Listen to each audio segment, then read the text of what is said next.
It's all about heroism.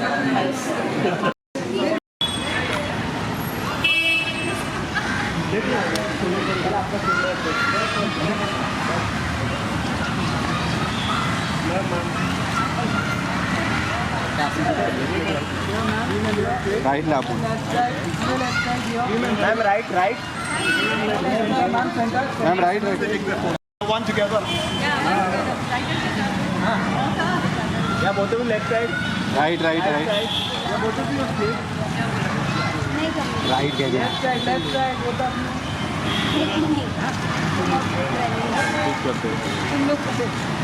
Excuse me, sir. Sir, this side. Excuse me, sir. Yes, sir. Ji, ma'am. Thank you. Thank you. Can we do it now? Yeah. Let's start the...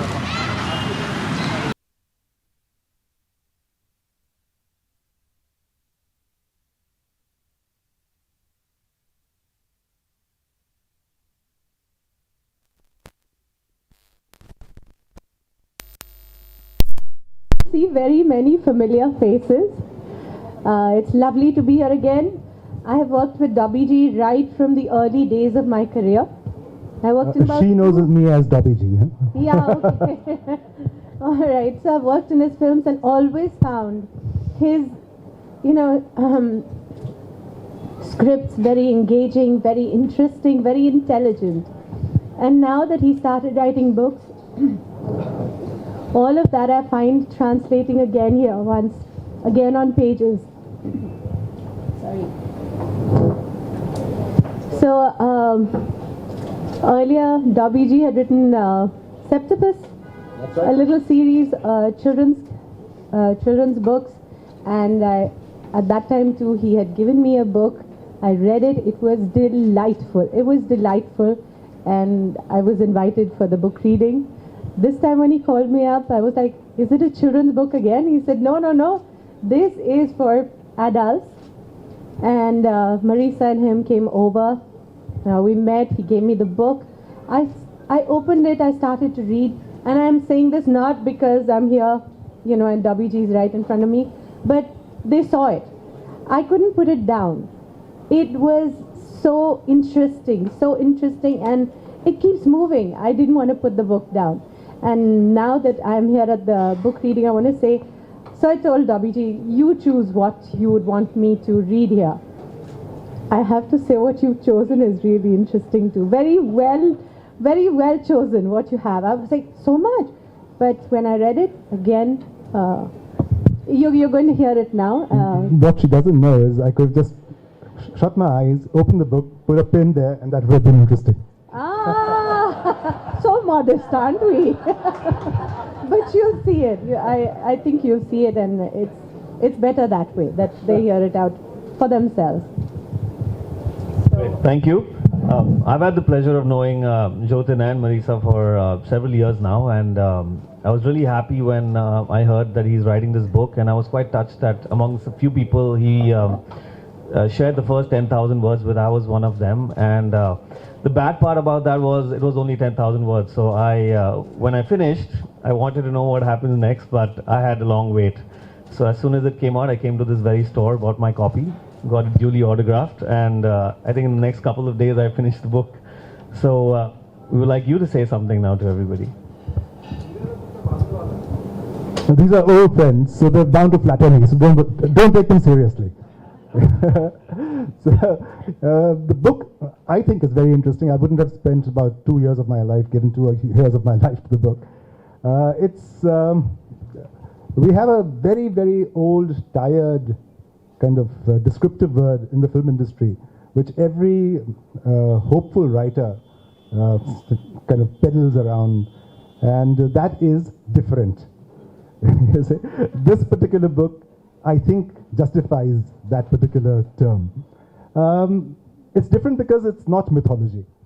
Everybody looks at it, Bheem, and says, okay, one more of those mythological books. But this is a thriller. It's set in the 21st century. Bheem actually travels through time and arrives in our century, and he tackles a problem that exists today.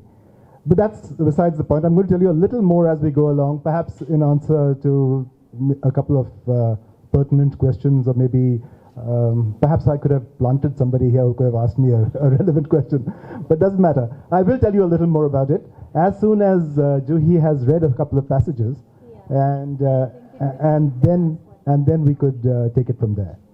Yeah. So before doing that, it is my privilege to ask Juhi to unwrap the book. Okay. Yeah.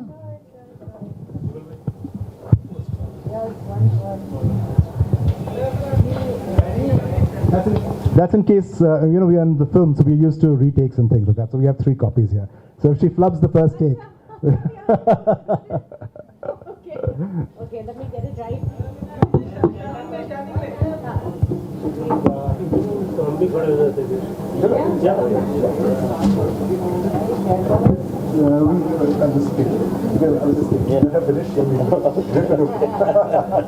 Okay, tell me how.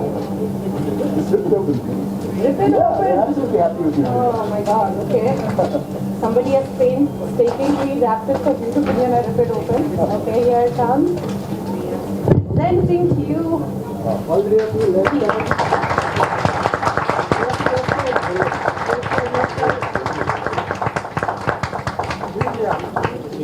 our turn? Yeah, we could do our bit. And I want to see you rip it. Yeah. I'm just telling people, not really much ways to open gifts when they're children. Norway. There you go. That's how it is. We have to let it. We will wait.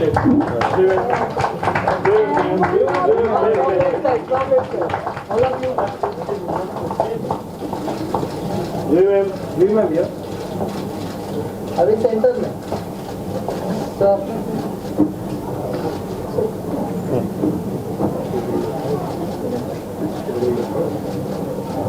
anybody on the right? Read just. Do take. Ajay, he's actually taking. That's a cute one. Thank you. Congratulations. Thank you. Very please take this away.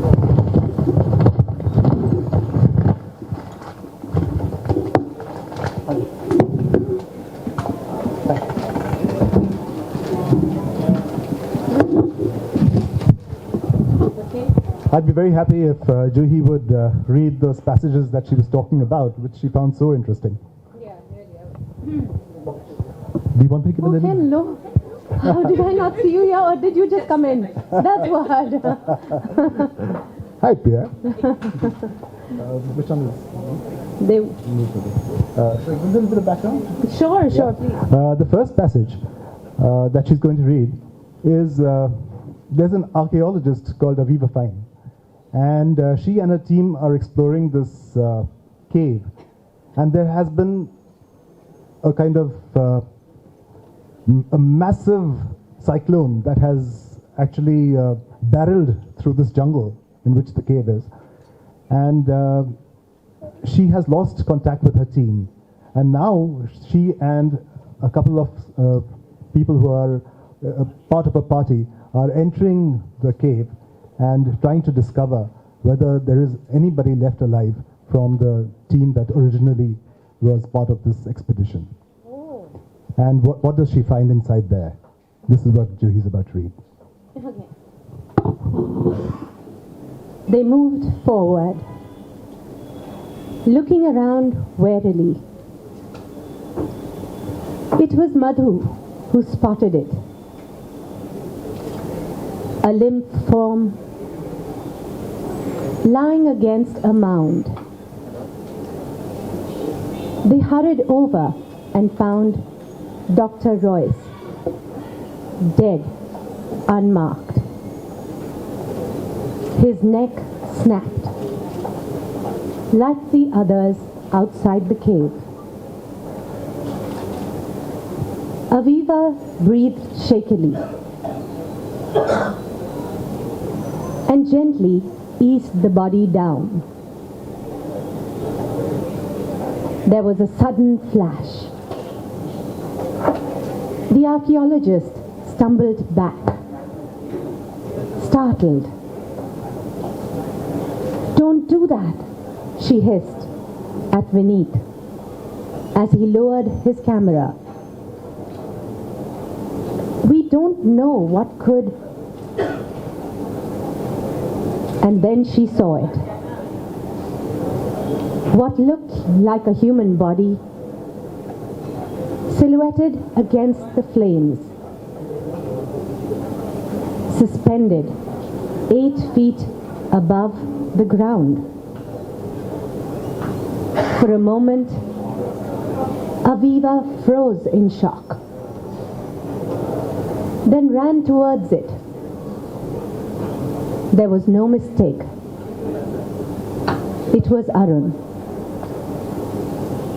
His eyes open in death, limbs dangling, impaled on the spear-like shaft of a 10-foot-high stalagmite. What could it be that had picked up a strong, full-grown man and slammed him down on the stalagmite with such force that the petrified point had smashed right through muscle and bone and was now 2 feet above the impaled body? Vineet stumbled away, fell to his knees, retched violently. Aviva dashed away the tears that formed. Suddenly, her foot struck something. She looked down and saw Arun's cell phone on the ground next to the stalagmite. She stooped and picked it up. It was stained with the blood that had run down the stalagmite and congealed at the base. She tried switching it on. The battery was low, but it came alive and displayed the picture gallery. A snapshot appeared, hazy, behind the glutinous red stain smeared across the screen. Aviva wiped the phone on her damp sleeve and held it close. What is it? The shot was shaky, the picture blurred, but surely it was a human. The frame capturing half the face and the upper portion of a naked, extremely powerful male torso. It was coated in white, streaked as if the color were dripping off. And was that another figure just behind, partially seen? Quickly, Aviva flicked to the next picture. The shot was still shaky, unclear, but unarguably the same two whitened figures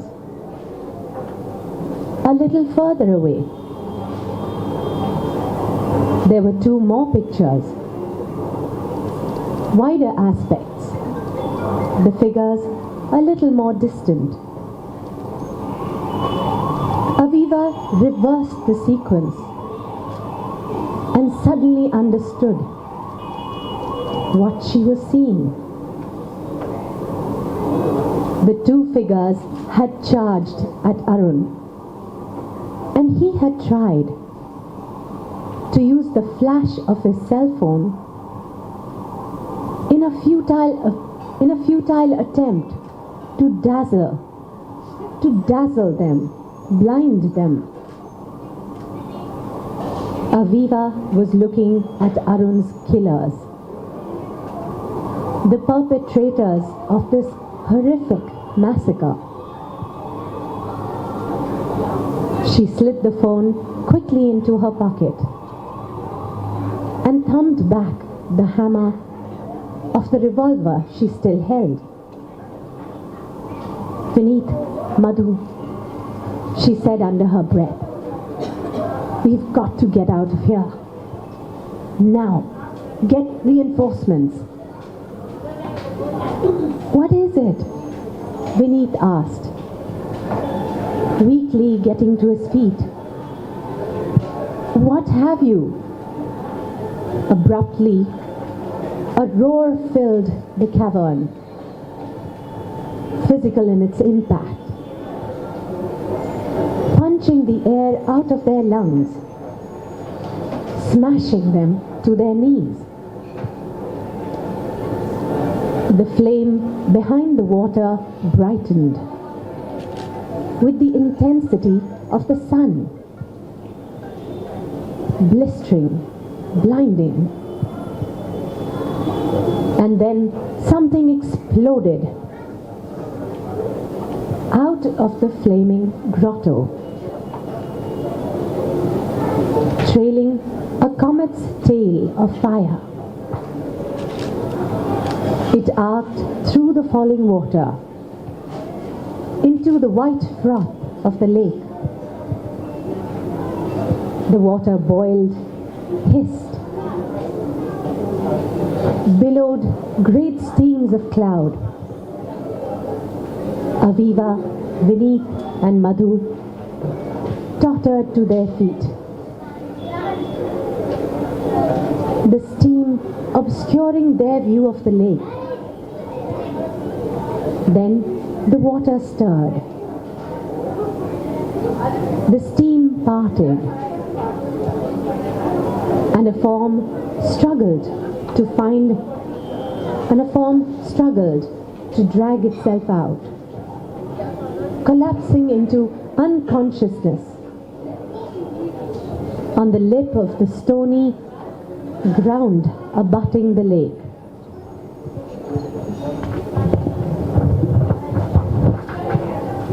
An enormous, imposingly powerful human male, naked, lime white from sole to head. Not one of the killers, but frighteningly similar to those blurred images. They stared at the prone figure, frozen, terrified. It was the weight of the gun in her outstretched hand that snapped Aviva out of her trance. Leveling the weapon, she edged closer. The being didn't move.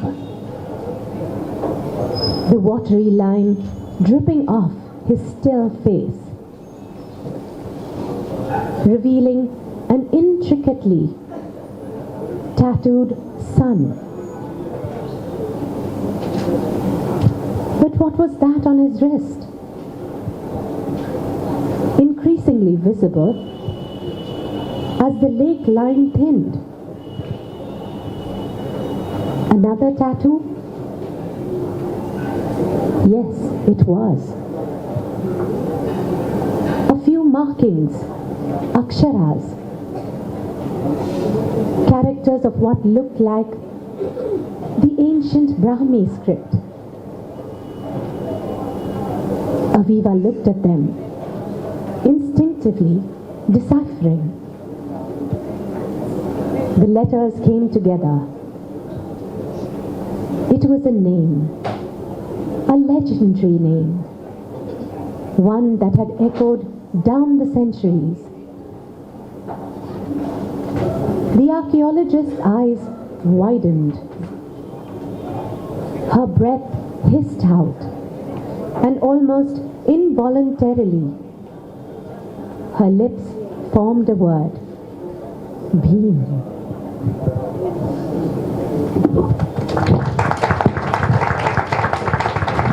So what has happened is that there is a waterfall there within the cave, and there is a grotto just behind that waterfall, and apparently there is a flame that refuses to get extinguished behind that water, and from that flame a comet explodes, piercing through the veil of the water and crashing into a lake that exists on the ground there. And as our human characters, our protagonists, Aviva and her team, they stumble forward and they look at this, there is this massive unconscious prone figure lying there. And Aviva edges forward and tries to make out what is happening. What is this person? He's completely coated in lime, and that lime is watery liquid. It starts dripping off, and on his wrist she sees inscribed words in an ancient script, Brahmi. But being an archaeologist, she can decipher it, and as she reads it, she realizes, to her complete astonishment, to her disbelief, that what is inscribed is the word Bheem. So that was the first time.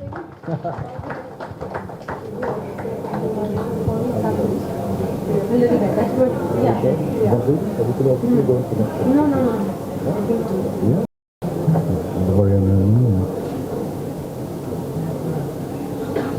Sorry.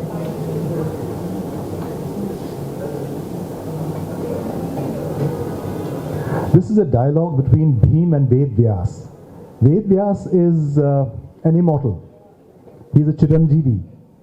He continues to exist even from the ancient times. So he doesn't have to actually, as Bheem does in the novel, Bheem has to actually pass through a time warp. Ved Vyas doesn't have to do that. Ved Vyas already exists. There is this kind of belief that there is a band of immortals. There's Ashwathama, there's Ved Vyas, Hanuman is supposed to be a Chiranjeevi. So there are these eternal ones who continue to exist. Now this is a dialogue between Bheem and Ved Vyas. Bheem is, as perhaps people who are somewhat familiar with Indian epics and legends would know, that he is descended in a way from Ved Vyas. Ved Vyas was the person who impregnated Bheem's grandmother. So he is actually Ved Vyas's grandson. And when we talk about the Mahabharata and Ved Vyas being the author of the Mahabharata, it's a very personal document for Ved Vyas. It's actually a document, he documents the doings of his own family. Not too many people are aware of this, but it is almost a kind of something of an autobiography for Ved Vyas. This is a dialogue between Bheem and Ved Vyas, and I am not going to tell you much about it just now. Let Juhi read it, and then I'll just quickly run through the thing. Okay. The warrior and the woman had emerged from the mystic coils of Sheshnag a short while ago, suddenly taking form on the mud floor of a palm-thatched hut. Bheem could not have known that he was on an island in the Indian Ocean, 400 kilometers from the mainland, nor did he care. He was only intent on the fact that Aviva Fane lay unmoving on the floor, her skin scorched as if by fire. And then he felt the presence of serene power, and his eyes lifted to encounter the all-seeing gaze of his grandfather. The sage and the warrior now sat on an outcrop of coral, abutting the two huts that made up the hermitage.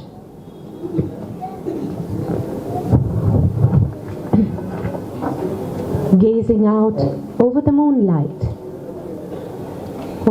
gazing out over the moonlit lagoon, the island on the far side silhouetted against the shifting silver sea. You come to me, Bheem, the Maharishi said, because you are aware. It was I who sheltered the four sisters, the mothers of those you call saviors. It was I who brought them to the southern shores of the land. And you are convinced that I can lead you to the last savior, the one still alive. Bheem was surprised, and then not surprised. This was Ved Vyas. His knowledge was supreme. Of course, he would know. You are right, the sage continued. I can. The rheumy eyes sharpened abruptly, transfixing Bheem. Or I could save the girl, one or the other, not both. The choice is yours. Bheem was dumbfounded. This was no choice at all. He could not understand it. Why was the Maharishi foisting this impossible condition on him? Was this a way of turning him down? His own grandson? Your being my grandson has nothing to do with it. As always, Bheem's mind was an open book to the sage. Or perhaps it does. I erred similarly once. A very human error. I chose saving those who were my own over doing my duty. And the fate of the world turned on the choice I made on the mountain that night. Fate of the world? What is he talking about? Saving his own? The sage looked weary. You are my grandson. You have a claim on me, a right to my powers. But then, why stop at saving a girl or asking for the path to the last savior? Why not demand the head of Ashwatthama? And more, why not banish misery and outlaw death itself?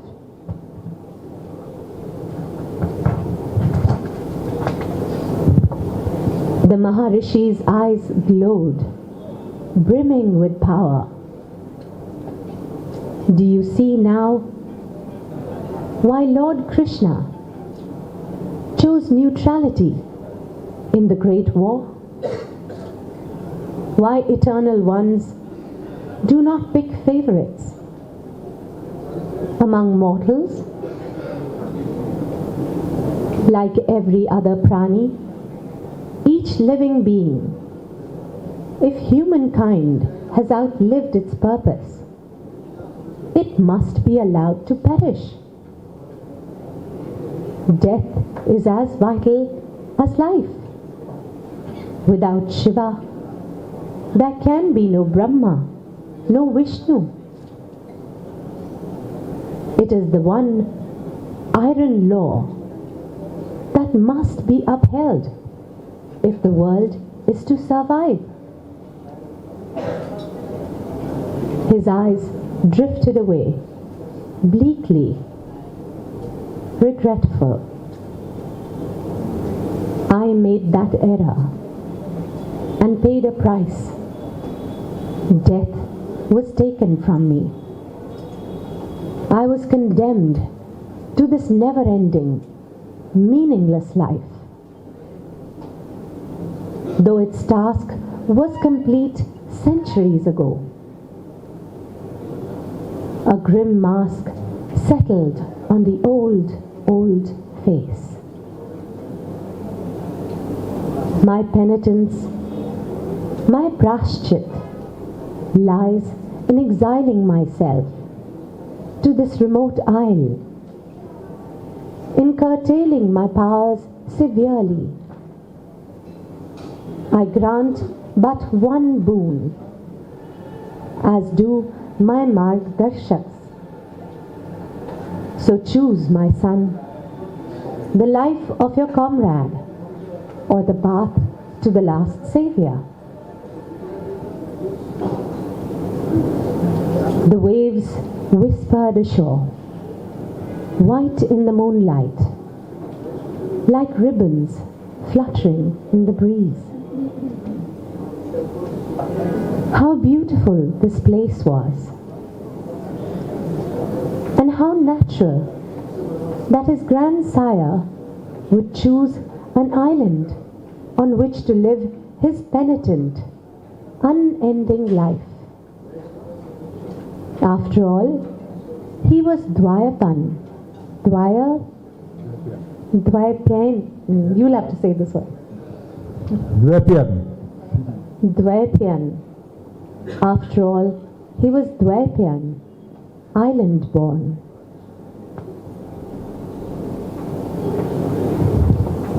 I'm doing it again, Bheem thought, focusing on the irrelevant to avoid a decision. He gathered himself and concentrated. What had the sage said? That he had made a very human error, chosen his own over his duty. Aviva fain, or human survivor. I am human, the warrior thought, and the fate of humankind is in my hands. The choice is obvious. Bheem looked up and faced the waiting sage. Save.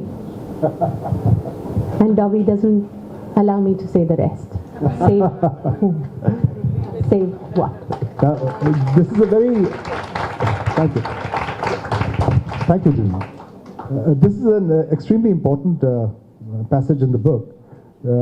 What happens actually is that... I'll have to give you a little bit of background of the book. The fate of humanity hangs in the balance.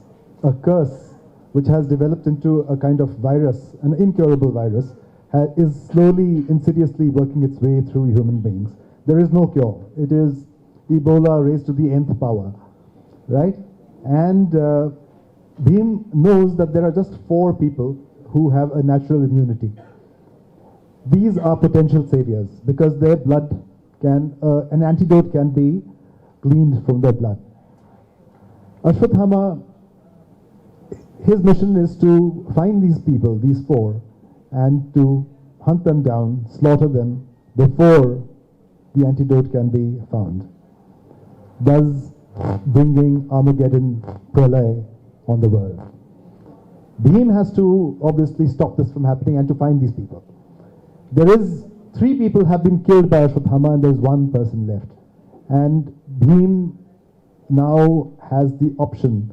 He has developed an emotional rapport with a particular girl. She is at death's door. He brings her to Vedyas, who is a person with amazing healing powers and also supreme knowledge. Bheem has two questions for him. One, I would like to know who that fourth person is so that I can get there before Ashwathama does and does save him or her. And the second is that please save this girl who I've grown so fond of.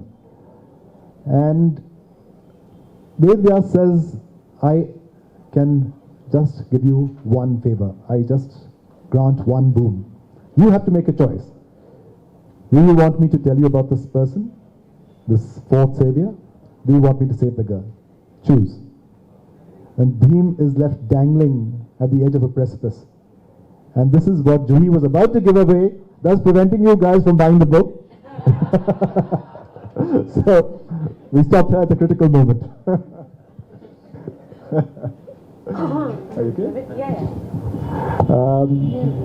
Jugal, will you take it from there? Yeah. Thank you so much, Juhi. That was, in fact, sounded even more interesting when you read it out.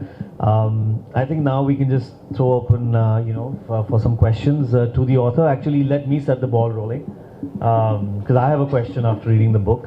There are several books, written in the past where the author has merged, modern day with history, historical figures, or even, say World War or something like that. But here you've not just gone into history, you've gone way back.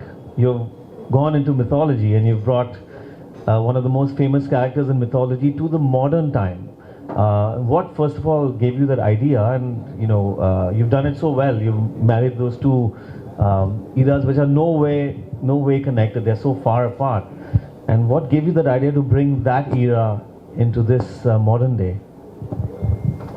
I kind of expected something like this would show up. So this kind of question.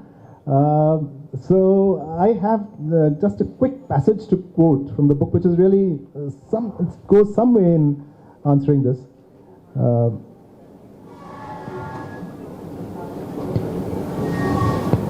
This is Bheem. He's looking at human beings, and he says, the warrior looked at his companions. Manav Jati had shrunk, and not just physically. To them, the days of heroes, when humans had walked the same ground as the eternal ones, were the stuff of stories and folk tales. They had lost faith in human greatness, could not believe that such a time had truly existed.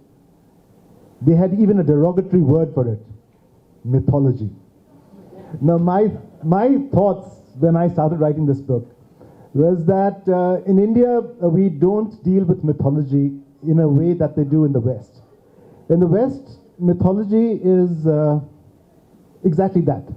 The stories are treated as myths. In India, probably a majority of our population still relates to this as real life, as things that did exist, as people who did exist. For me, more than the people or the characters who populated that era, it was the spirit of that era, the heroism of that era. So I wanted to bring that heroism back to, because I think, yes, we have shrunk. We have lost that spirit of heroism. I wonder if anybody knows about what Einstein had to say about Gandhiji. He said that future generations may well wonder whether a person actually walked in flesh and blood of this sort on this ground. Now, if we take Einstein's comment and project it generations into the future, would Gandhiji be treated as a myth? This is the thing, that we are no longer heroes. We have to bring heroism back to us. So I brought a hero from the past, Bheem, into the present. And I had him interact with human beings and discover whether that spark of heroism does exist still, in a context where the entire world is in danger. So that was the background of the story, and that's what really got me writing. Thank you. That really kind of gives us an idea of your thought process. And I'd like to throw open the floor for any questions to the author. He's right here, so based on the passages or any questions about the book, please feel free. Yeah, please. Jason. Okay. Not Arjun or somebody who's just more celebrated already. Precisely that. There are so many people who are so celebrated, and Bheem is not. Bheem is very complex in the sense that Arjun has his doubts, but he has Krishna to guide him. Bheem, despite being this amazing warrior, Bheem is the person actually is the go-to man for the Pandavas. He actually goes in. He is the person who kills the Kauravas. He is the person who destroys all the Kauravas. The revenge for Draupadi is taken by Bheem. He is the person who kills Dushasan. He brings Dushasan's blood to Draupadi so that she can bathe her hair in his blood and thereby again tie her hair, which she had stopped doing after the Vastra Haran. He is the person who kills Duryodhan in the end. So Bheem is this amazing warrior. He is the person who is, but he kind of subjugates himself deliberately. He's subservient to Krishna and to Yudhishthir. He says that I know my place. Now I wanted to take Bheem out of his comfort zone. I wanted to remove Krishna. I wanted to remove Yudhishthir. I wanted to remove Arjun. The people that Bheem would perhaps follow or react to or obey the commands of. I wanted to bring him into a place where he would himself have to decide that this is what I have to do. So it was a much more complex characterization, much more human in a way, a hero who was much more human. So which is why Bheem.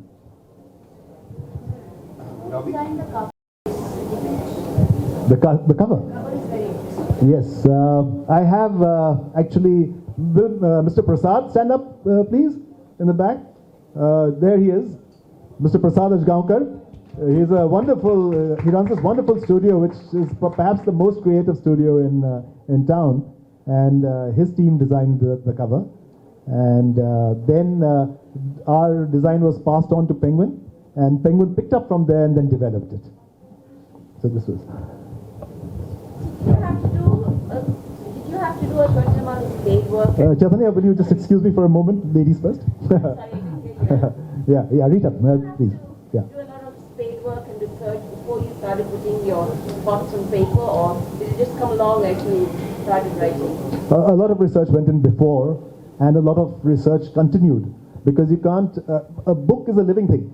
It doesn't exist. You have a kind of vague idea of the book. You may have a vague inkling of where the book would go. You have some of the characters with you, but as it develops, like human beings grow, it takes on a personality of its own. So it darts into areas and down roads you may not have anticipated initially. And then you have to kind of research and keep that research going, because you have to maintain that kind of authenticity. Otherwise it falls apart. Yes, Chaitanya, please. Target readership of your book, what kind of reader audience are you looking at? Actually, 99% of India, because I think what we need to do is find intelligent people to read this book, and I think Indians are intelligent. Why is everybody laughing? No, I really. Such an elaborate, and we read it out so fluently, and it was so touching the way she kind of paused and her motivation and all, made it so interesting. So I was kind of having a visual imagination of what she was reading. So in future, do you think this could be converted to a screenplay and made into a movie? Juhi ji has a major kind of reaction to that particular question, because she was going to ask that question. Yeah, You've deprived her of that question. There is a serious consideration about converting this into a film. It kind of tends to lend itself to the screen. So it's very visual. It has a dramatic flow to it. I think yes, it could be made into a very good film, a web series, whatever. Yeah. Is there going to be another part to this, or does it end here? I mean, is there going to be a Bheem 2 or more of these books coming? I started out by saying that these characters are immortal. Oh, all right. So it's a very kind of an author who has one beady eye on his bank balance, who chooses characters that can be developed further.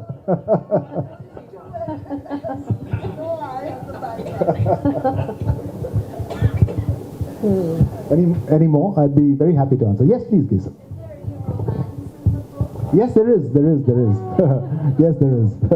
But But Bheem, there is a kind of, as far as Bheem is concerned, I'm not too sure how many people know that there is he was married to a demon called, she's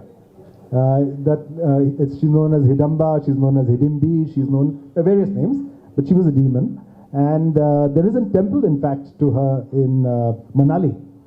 And so I have constructed a little bit of a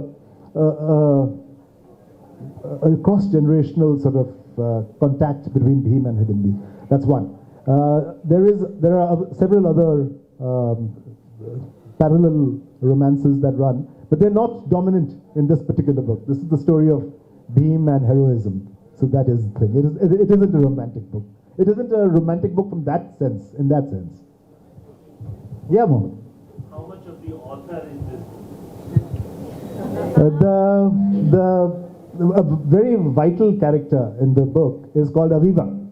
That is my daughter's name. So yes, there is a lot of me in the book. I think, as I was saying right in the beginning, that heroism is something which I really feel the shortage of in our era, and I feel that in some small way I have to kind of push that particular cart down the road. I think maybe this could be the start of that. Process of writing, how much does it isolate you from the family? Marisa should answer this. No What happens to time. the wife and No time. The story of his life. I have no time.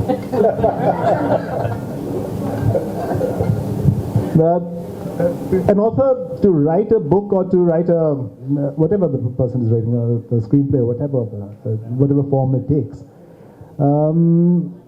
discipline is the most important. And without discipline, you get nowhere. So you have to find a particular set of hours. You have to kind of cordon it off. You have to fence it off. And you have to just keep everybody out from that particular time that you make. You have to just write at that time. There's no getting away from that. If one waits that, okay, I'm walking down the road and lightning will strike and inspiration will come, it may. I'm not saying it won't. But you won't be able to convert that into anything meaningful. I have something else to ask. Please do. You started writing books, children's books, now Bheem. What got you writing books? I have a very, very persuasive wife.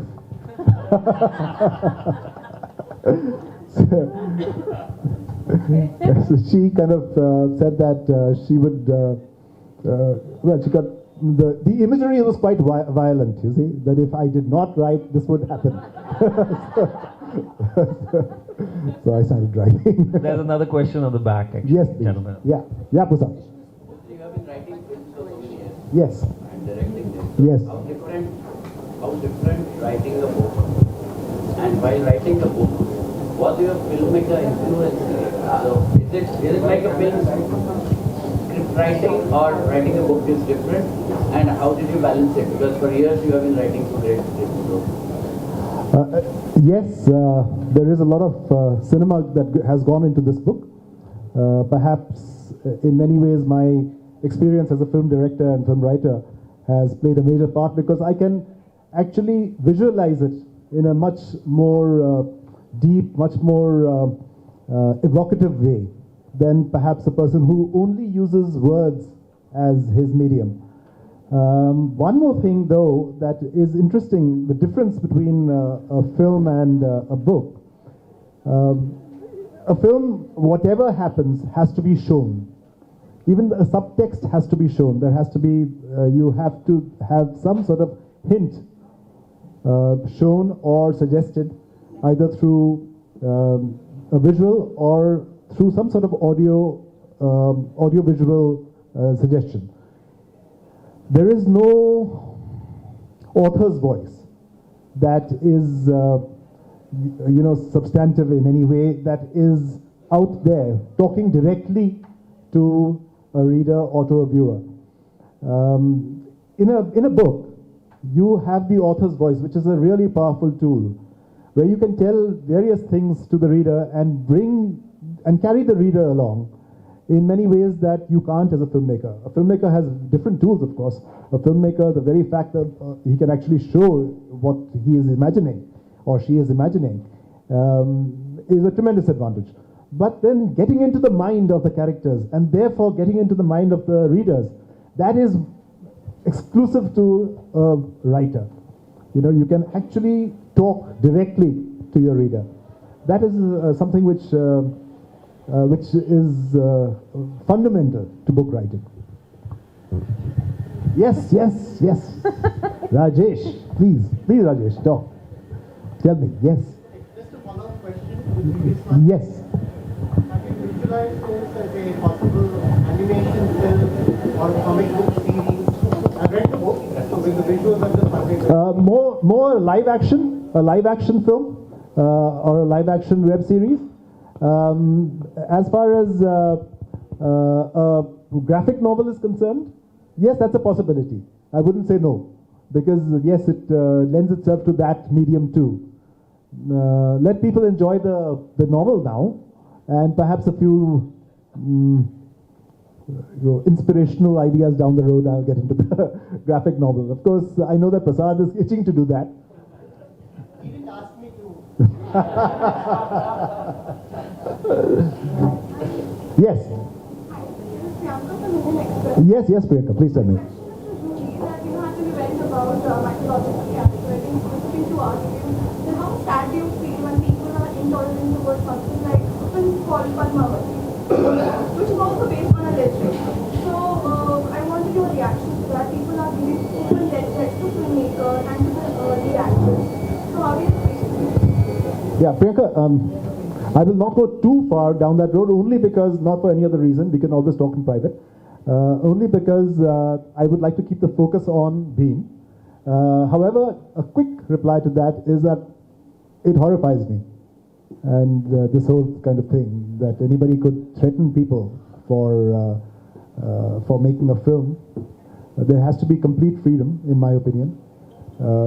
I think that the way to oppose a thought is with another thought. You can't, the moment you start violence, civilization ends. You know, so I don't think this is one way at all of reacting to something that you disagree with. It has to be, you oppose a film with another film, you oppose a piece of writing with some more writing, you oppose a speech with another speech. That's the way to go about it.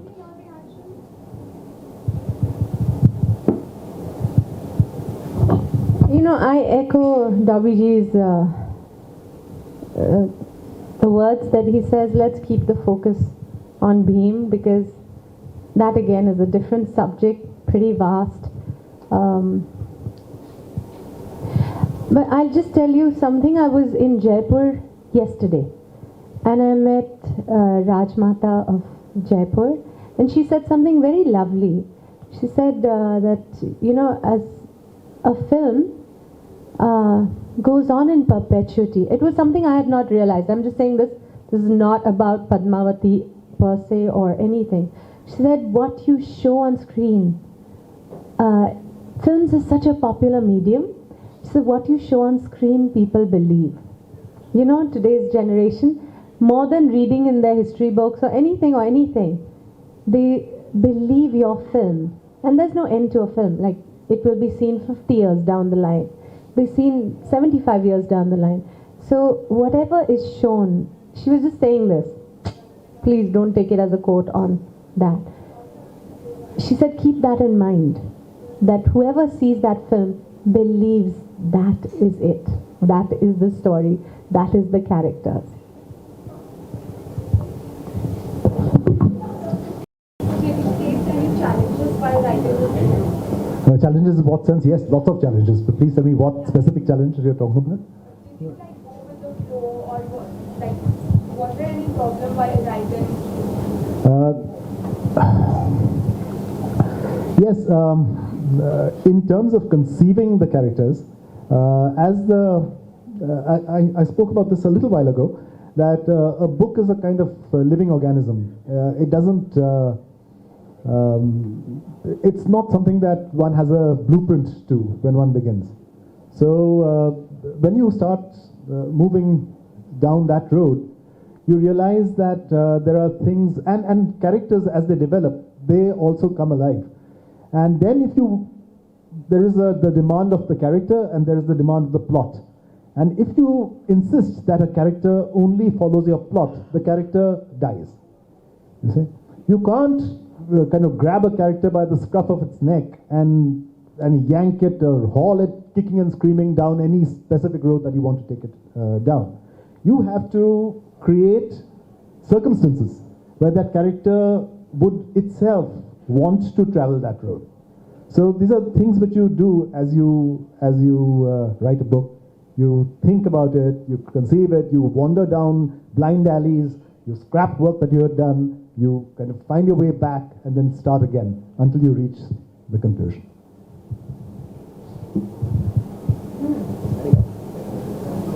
I think we'll call it a day now as far as this section of it is concerned. We'll be very happy if Juhi ji would join me in a quick round of book signing, but before that, if anybody wants to take photographs of all of us standing with the book once more quickly, we'll finish that in 2 minutes and then we'll get into the book signing, please. Jogal, will you also be, I hope you...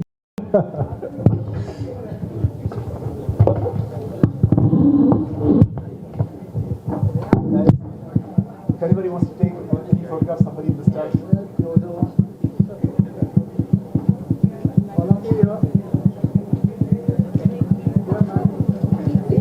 I have an extra.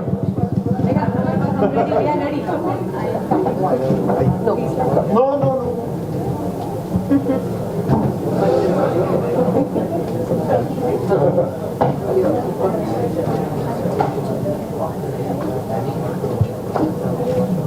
Okay, all of you here. Juhi ma'am here, all of you here. Ma'am here. Priya ma'am here. Ma'am here, center, all of you.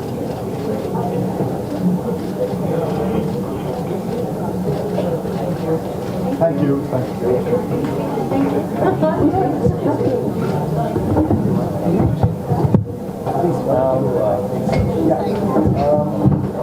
Is Sushant here or somebody from the store?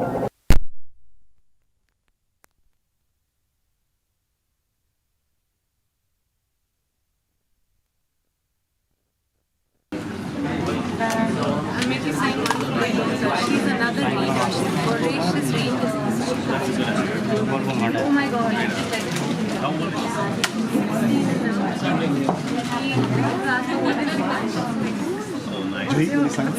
Your best books.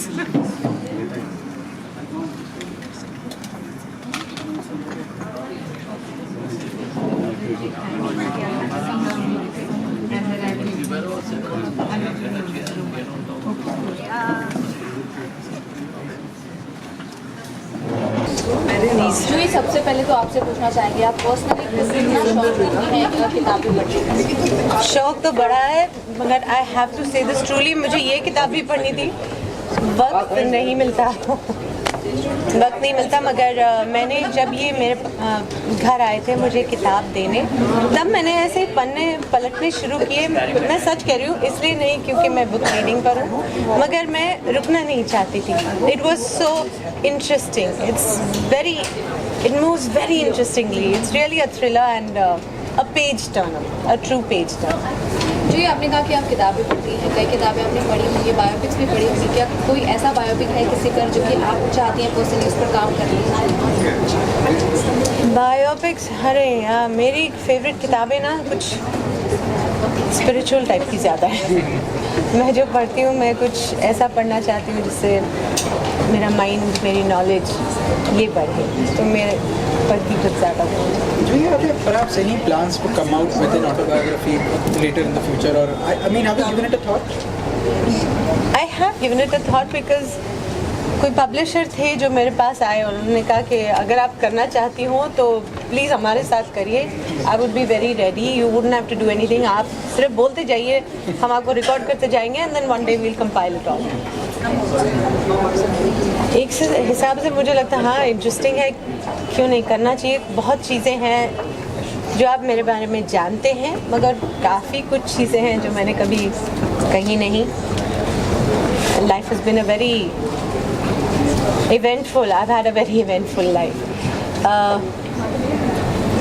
फिर सोचती हूँ अभी नहीं, उसके लिए वक्त चाहिए मुझे। I really like he said you need discipline for this, you need to be very very focused कि हाँ ये अब मुझे करना है।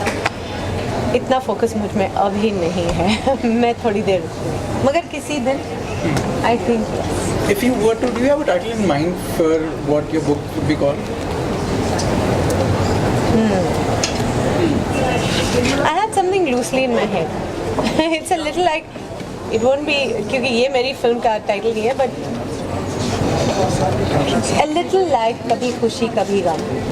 It's got to be the laughter and the tears, because where you've always seen me very chirpy and bright and doing mad things on screen, I've also had a very close experience of life, death, seen it all very closely. So yeah, there's a lot in my life. Someday. Bear it all in this biography, so you will never write one. Are you very comfortable with sharing, the innermost details of your life, personal, professional? That's also maybe the reason. I think not just yet. I would wait just a little bit more to get, like you said, a little stronger and be a little more brave, and then. मुझे कुछ मुद्दों पर जैसे आपने कहा कि आप की बात करना चाहते हैं, लेकिन एज एन एक्ट्रेस आपको अगर पूछा जाए कि किसी और एक्ट्रेस को किसी तरह के थ्रेट्स मिले किसी भी फिल्म को लेकर, तो आप इस चीज़ के बारे में क्या सोचते हैं?